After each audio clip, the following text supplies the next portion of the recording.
Okay, guys, so I'm here with our Super Bowl board, and I'm wearing my noonday Palma dress. So this is the new dress, and you can crisscross it in the back, or it comes up like a shoulder tie, really easy. I also have on my Lucky Star necklace, league earrings, pearlescent bracelet, surf stack, rings, all of it. I also have my Easy Tote today. So this is my little South Florida church outfit because it's 85 degrees here already. Happy Super Bowl. So I just wanted to show you guys this board really quickly because it has everybody's names on it. And I also texted out all you guys'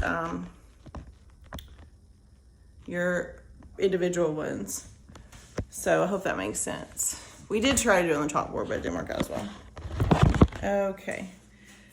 So one thing Jeremy and I have talked about a lot, and especially right now because we're redoing our home study, so you go through all these questions, and since we had to switch home study agencies because the other one can't afford all the red tape fees by the U.S. government to stay in business to do international home studies. So we get to meet new people. Normally when you do your international home study, it's one invasive thing in the beginning, letters of reference, all that. And then each year you just kind of update it. Like somebody writes you a letter, or they reach out to your references and everything's still good.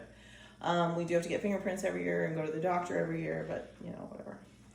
That being said, since we changed agencies, we actually have to do this whole invasive thing again. So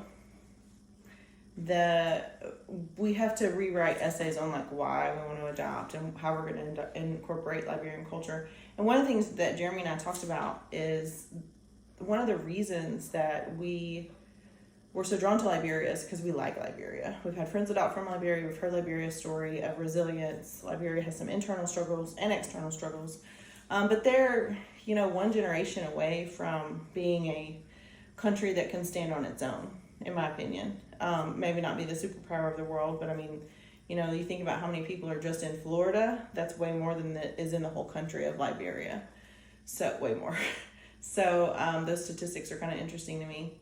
But one thing we talked about, we're adopting 3 kids from Liberia, and our children are in Liberia are 9, 8, and 7 right now. And when you think about the questions that you get from the home study, how are you going to deal or manage the fact that you're different race from your adopted children? How are you going to manage the community? Like, what's the community look like that they live in? And how are you going to keep them familiar with their Liberian culture? How do they not lose everything the way that they're really losing everything? And one thing about that I think is good is that we've made such great friends in Liberia. Sela Godfrey lives here in the U.S., and we knew her before we pursued the adoption in Liberia, and Sela was a big inspiration for that. Sela is a little bit younger than me, but the same range of age, and has children that are high school age and children that are, get very young. She's also adopting from Liberia right now. And that being said, she is a very inspirational story, but her friendships with Nelson and Pauline Dan have really also inspired us because the group of them, Samuel and Sela Godfrey, who were born in Liberia, adopted as teenagers and grew up in the U.S. citizens now, they partner with Nelson and Pauline Dan, who live in Liberia. Pauline and Sela were in the same orphanage, as well as Sam, Sela's husband. They were all 3 in the same orphanage at one point. So Nelson and Pauline are the caregivers for the children and run the organization as directors there. Sela and Sam here in the U.S. support them with resources there. So as their ministry has grown and as things have continued to grow, the number of children that they can help, the children's needs for college, it's not so much about surviving anymore as it is like, how do we build this in our community and make it a resource for more people? Their budgetary needs have increased, but also it's nice to be friends with them because our Liberian children are not going to lose their country of origin if we maintain our friendships with the leadership at Hope of Blessing International. The children in the orphanage where my children are now is not at Hope of Blessing International, but those children, they'll say goodbye to. All those children are going to have families. If they don't already have families now, they're going to have families soon. Adoptions will resume fairly soon. So those children are going to come to the U.S. and we'll do our best to keep our kids in contact with them. But what happens to their country of origins? It's not so much the orphanage that my children will miss, but just the culture of Liberia, because the orphanage will be new kids, that will also come to America. What about the children that remain? What about their families that remain? How can they give back? And I think by partnering with Hobie, doing fun games like this, they're give backs for Hobie. You guys did amazing. Like $430 is a lot to send. When I sent it to Celia yesterday, there's a way to donate on their Venmo nonprofit. There's also a way to set up recurring donations on their website. So if you're like, I just want to throw in $50 a month and just set that to come out of my account as part of my giving, that would be fantastic. That would be huge for them, because it's about $1,000 a month to pay the grocery bills and take care of just keeping everybody alive. And then the individual school cost for the kids, that has its own.